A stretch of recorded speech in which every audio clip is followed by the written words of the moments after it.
Hey guys, how's it going? Tremo. Just wanted to make a quick video of my Kydex sheath. First Kydex sheath I made for my Bark River Bravo 1. What you see there is basically the complete sheath, and I'll take you through the process and how I went through it, right or wrong.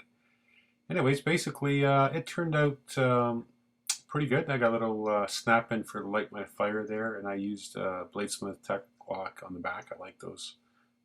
So that's really what it looks like. Let me take you through it, and if you have any questions, post them. Okay, I'm just scoring the Kydex here. I'm basically just using a nail. I'll use a knife and just square it up and give it a few passes with the nail. I just do that just so to give it a good score, and then pass it through with a utility knife a few times, and I think that should probably do it.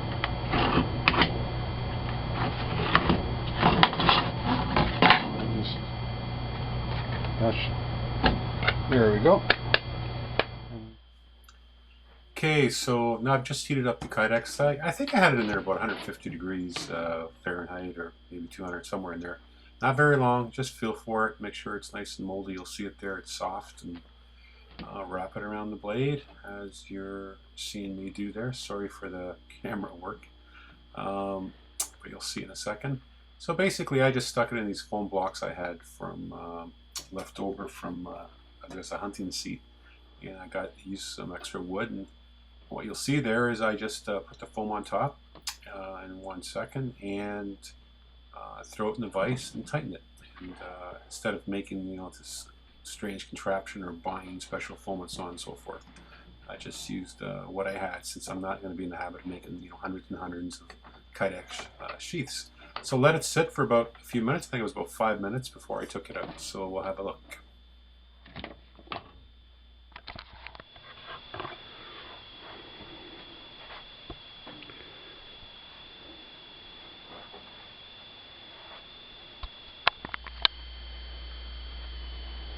Okay, we're gonna check it out now, see how it looks. About 10 minutes. It's still warm. Not even 10, it's been 5 minutes actually. Still warm. You just gotta peel this apart a little bit. And, it's a pretty good fit.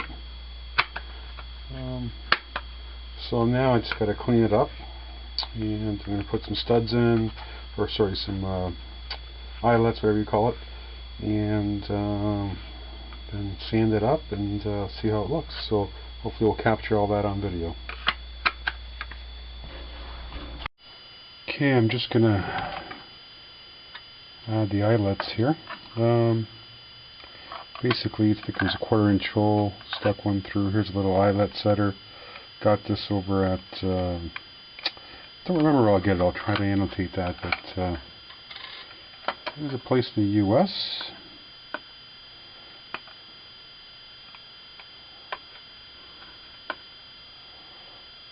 You just set that on there and give it a give it a shot.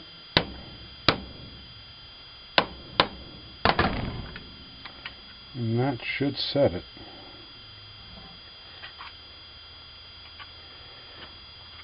That's not bad. We'll just give it a little bit more, just to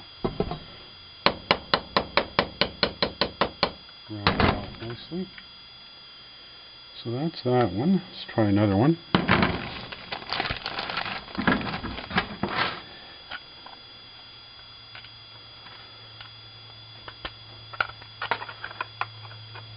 What I do is put this is going to be the bottom end against the belt, so it's doesn't look quite as good on this side as it does on that side there. So so I always put the good side on the front and the uglier side, whatever, on the back.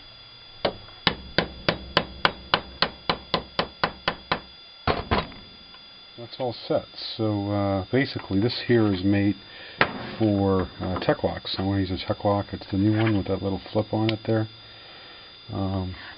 So basically those two holes will sit right there, and I like riding it high like that on my belt, so that's the way I prefer it, so when you sit down it doesn't get in the way. But basically it'll be 2 screws here, and I'll show you that in a minute, but first I want to sand it off, and actually first what I'm going to do is try the screws, make sure it all fits okay, then I'll sand it down. Well, I'm using a coping saw, and I'm sure, you know, I don't feel like taking my sander outside to sand all this down. I don't have a bandsaw, so I'm going to make a little bevel. I'll try to put a light my fire thing here, so see if I can melt that and bend it around, but we'll see how that goes. But the coping saw works pretty good. It doesn't really make much of a mess if you're doing it inside, which I am. So anyways, I'll sand that up a little bit so it's cleaner. But we'll have a look at that in a minute.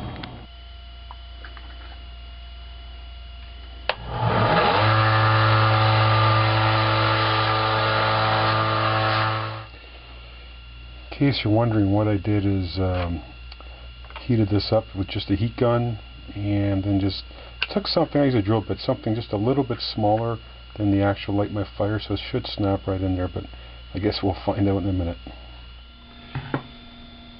Hey guys, here's the complete sheath, the Kydex sheath. So basically, it fits very well. So again, it's from my Bark River Bravo 1. Still a little bit of remnants down there, but it fits pretty good. So what I ended up doing was put a light my fire, and I used one of these new tech locks. I like these tech locks. They go on nice because you can clip it onto your belt, and you know, then you got this. These new ones have the safety here basically, whereas the old ones had a separate safety. But quite easy to work with, and so this is how it turned out. Much nicer than the one that came with it. I didn't like this one at all. It was too flimsy. It was too thin. I think it was just like a point. I think they called it 06 gauge, and I used a 1 gauge thicker. I think it's an 08 or something like that I ordered, and I also put this light my fire holder here as well. So that basically just slides right in, and you'll see it the way I sanded it here, that it just snaps right in, and it's good and tight, so it's not going to go anywhere. And the knife, I had to adjust the knife a little bit to make sure it had a good snap, but it fits in really well. And that's this little thumb ramp here. You can just basically do that to pop it out. So that's it. That's how it turned out. I like mine a little bit lower here, so it rides higher on my belt. I prefer that. I find if it rides, you know, from here on the belt, when you sit down, it always hits the chair and things like that. So this is what I prefer. I know people have different preferences. Frankly, I could probably turn this around sideways and also have it a side type holster as well, or sheath I should say. Anyways, that's it. If you have any comments, questions, let me know, and hopefully you enjoyed it. Take care.